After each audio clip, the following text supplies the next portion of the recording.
Saya mengucapkan terima kasih banyak kepada Bapak Ibu dan juga siswa-siswi yang sudah boleh hadir di Teams meeting ini. Ya, baik. Ini saya mau tanya dulu sebelum mulai saya mau tanya kepada Ibu Ruhmawati, katanya pernah menggunakan Teams dan OneDrive. Boleh di-share Bu pengalamannya Bu menggunakan Teams dan OneDrive dan kapan? Baik Bu, terima kasih. Saya ingat sekali masih zaman-zaman corona, kalau saya tidak salah akhir 2019, awal 2020, saya mengikuti kegiatan guru inovatif, di mana pada saat itu yang dibahas juga Office 365. Jadi yang kemarin di grup saya sudah punya akun, tapi saya tetap juga meminta akun dari kegiatan ini. Dan pada saat itu tugasnya kami semua diminta mengumpulkan di OneDrive, kemudian aktivitas kegiatan pelatihan pada saat itu juga menggunakan Teams. Jadi saya juga pernah menggunakan PowerPoint-nya yang secara online. Oh, itu yang guru inovatif itu siapa Bu yang melatih kalau boleh tahu? Kalau saya tidak salah, Igi Point, kalau saya tidak salah itu. Kebetulan juga saya dari komunitas guru inovatif juga, tapi yang ini kita menggunakan akun Kemendikbudristek. Kalau Bapak Ibu punya akun guru inovatif, bisa join ke sini, tapi tidak bisa mengakses sama seperti pemilik akun Kemendikbudristek. Itu perbedaannya. Jadi sama-sama bisa, sama-sama Microsoft partner juga antara guru inovatif dengan Kemendikbudristek. Cuman karena semuanya menggunakan Kemendikbudristek, jadi makanya tetap dibuatkan yang akun Kemendikbudristek. Baik, terima kasih. Nampaknya sudah ready. Saya akan mulai share screen untuk pengenalan Microsoft 365. Ya, ini adalah tampilan Microsoft 365 for Education. Ketika kita masuk ke office.com, tampilannya akan seperti ini. Apa itu office.com-nya? Dia adalah dashboard-nya Microsoft. Sebenarnya ada beberapa jenis, tapi yang kita gunakan adalah A1 for Education, A1 for Education. Jadi ada yang buat bisnis itu A3. Tapi kalau yang ini diberikan gratis karena merupakan bagian daripada pelayanan Microsoft bekerjasama dengan Kemendikbudristek. Kalau kita ketik office.com di sini Bapak Ibu dan siswa, lalu kemudian di sebelah kiri atas,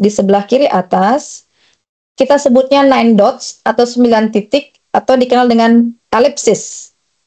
Oke, ketika kita buka ini di ellipsis atau 9 dots, ada yang namanya Outlook. Di Outlook ini yang sering saya gunakan selain Outlook-nya, saya juga sering menggunakan yang namanya Notes. Ini saya klik Notes ya Bapak Ibu ya. Saya akan klik Notes-nya.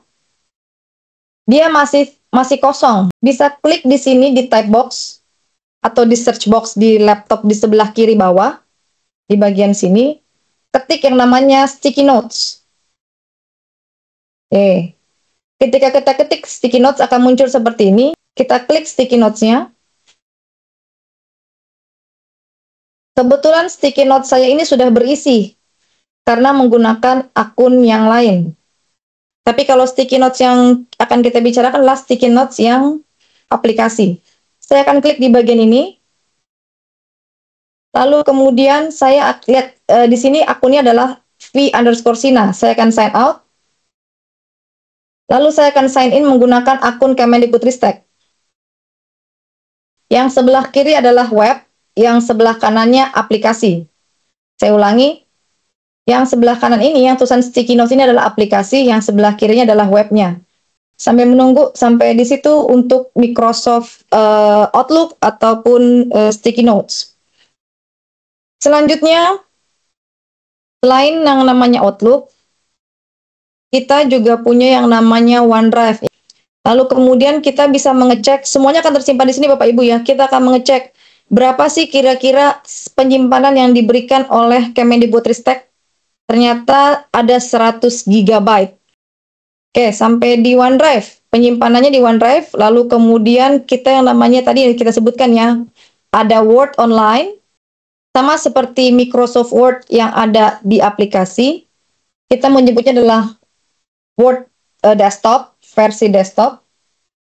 Kalau yang ini namanya Microsoft Word online. Kenapa online? Karena kita bisa mengaksesnya dengan menggunakan browser base, dengan menggunakan browser atau menggunakan web. Cukup dengan menggunakan akun di office.com, lalu kemudian pilih Microsoft Word online. Ada di sini the dictation, jadi kalau kita mau mendictate apa yang kita sampaikan lalu diketik. Selain Microsoft Word online, kita juga punya namanya Microsoft Excel online. Kurang lebih sama seperti Word yang tadi. Semuanya online. Lalu kemudian ada Sway. Ini untuk Bapak Ibu guru ya, ada Sway. Sway itu adalah digital storytelling. Jadi digital storytelling Sway ini, kalau saya biasa menggunakannya mengajak Bapak Ibu guru misalnya nggak bisa ketemu sama siswanya, Bapak Ibu guru bisa memberikan satu pertemuan dalam satu Sway.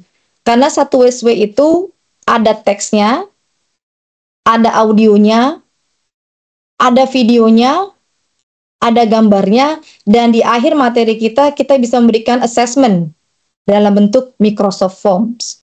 Kamu klik yang reaction ini, kalau mau kasih jempol, jempol. Ada love dan sebagainya. Oke, kita lanjut. Tadi sudah Sway, di sebelah kanan, ini ada, di bagian desain, klik desain.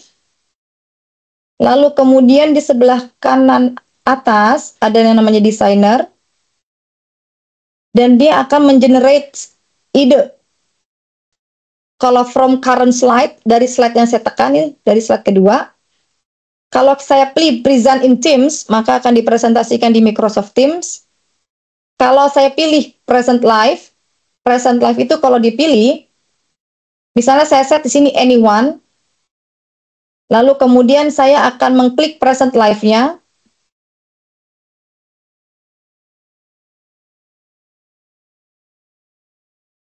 Nanti misalnya akan ada link ataupun kode seperti ini nih. Belum muncul nih. Ini present live ya. Biasanya ada kode ataupun QR code. Seperti ini nih kodenya. Ini linknya. Ini adalah QR code-nya. Kalau misalnya join nih kan belum ada yang join nih. Bisa scan ya kalau mau scan.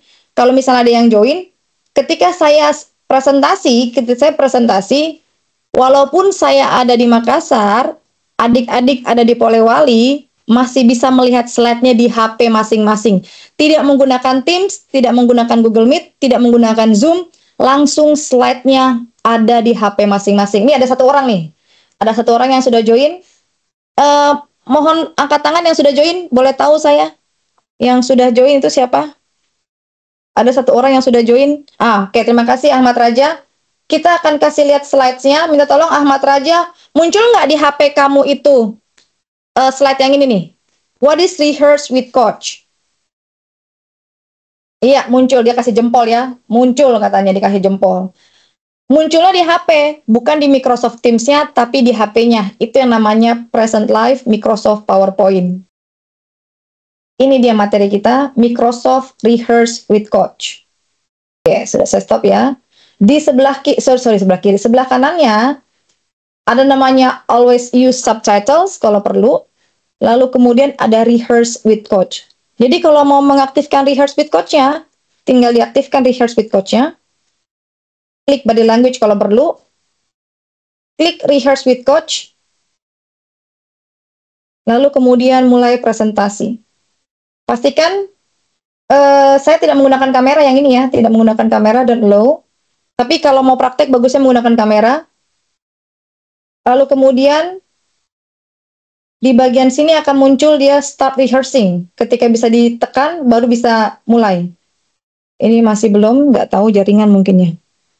Saya akan start rehearsing nih di bagian kanan bawah. Pastikan mikrofonnya ready ya, pastikan mikrofonnya ready. Lalu kemudian ternyata put network. Oke, good afternoon everyone.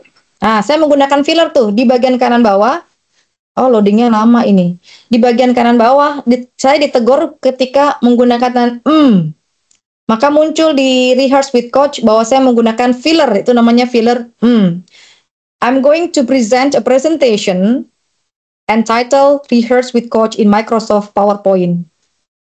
Enhancing your presentation skills. I'm going to go to the next slides.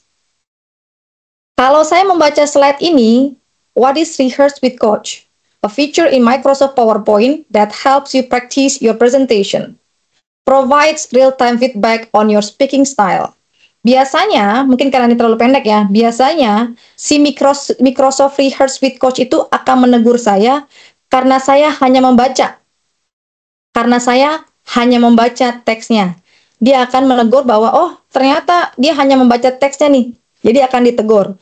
Lalu kemudian jika saya mispronounce, misalnya saya mengucapkan presentation, ngomongnya present doang, nggak pakai tation, lalu kemudian dia akan menegur bahwa saya mispronounce di kata presentation. Hanya ada 2 slide. Lalu kemudian ketika sudah selesai, slide-nya akan muncul yang namanya report-nya. Kebetulan karena hanya 2 slide, dia bilangnya bagus. Tadi saya mau melakukan kesalahan, tapi karena saya punya waktu sekitar 3 menit lagi selesai, saya nggak bisa melakukan banyak kesalahan karena slide-nya cuma hanya ada 2. Tapi di sini, yang pertama yang dikoreksi adalah saya menggunakan fillers, yaitu Sering sekali kita presentasi, saya lupa menggunakan kamera ini. Sering sekali kita presentasi itu, kita sering sekali menggunakan Jadi, tidak disarankan menggunakan filler, yaitu Ada juga mahasiswa saya kalau presentasi suka menggunakan kata you know, this is Rehearse with Coach, for example, nah itu termasuk filler juga, karena menggunakan atau mengeluarkan kata-kata yang sebenarnya tidak perlu, fillers. Yang berikutnya, dia mengecek repetitive language, bahasa yang diulang-ulang. Katanya, menurut Microsoft Rehearse with Coach, presentasi saya tadi yang pendek, sangat pendek itu, dia bilangnya, saya tidak menggunakan kalimat pengulangan atau bahasa pengulangan, karena cuma sedikit slide-nya, cuma ada 1-2 slide aja. Mungkin kalau banyak slide-nya, saya akan banyak melakukan kesalahan. Lalu kemudian inclusiveness. Inclusiveness itu adalah kalimat atau bahasa yang bisa diterima banyak orang. Contohnya, ketika sering kita menggunakan kata guys itu kan lebih ke laki-laki ya. Jadi tidak disarankan menggunakan kata guys. Bisa diganti dengan my classmates, my friends, and so on. Lalu kemudian di bagian selanjutnya, ada yang namanya pace. Seberapa kencang saya atau seberapa cepat saya melakukan presentasi. Lalu kemudian di bagian pronunciation, kalau kita melakukan mispronounce, akan disebutkan beberapa kata yang mispronounce. Jadi kita bisa berlatih. Nanti ada beberapa kata di sini misalnya mispronounce, nanti kita klik soundnya, oh ternyata harusnya menggunakan, contoh yang paling sering adalah sayur-sayuran. Saya waktu SMA tuh bilang sayur-sayuran, bahasa Inggrisnya vegetable. Kalau kita cek, sayur-sayuran itu bahasa Inggris adalah vegetable. Jadi kalau kita bilang vegetable, kemungkinan akan muncul di sini, lalu ketika diklik soundnya, it should be vegetable instead of vegetable. Lalu kemudian ada pitch suara saya, dan yang terakhir adalah originality. Kalau tadi ada baca slide, maka tidak original. Akan disebutkan berapa slide atau slide berapa aja, di mana saya hanya baca slide. Sudah jam 2.30, saya rasa cukup. Jika ada yang mau ditanyakan, bisa ditanyakan di WhatsApp grup kita. Karena waktunya sangat amat pendek, saya mengucapkan terima kasih banyak sekali kepada Bapak Ibu, khususnya Pak Alauddin ya, dan juga anak-anak yang sudah lapar menunggu, tapi bersedia untuk berpartisipasi di kegiatan ini. Mohon maaf jika ada banyak kekurangan. Jika ada yang mau ditanyakan, saya bersedia untuk mendampingi Bapak Ibu dan adik-adik semuanya sampai benar-benar bisa mahir. Dan semuanya itu gratis, karena ini adalah bagian daripada pengabdian kami sebagai dosen kepada masyarakat.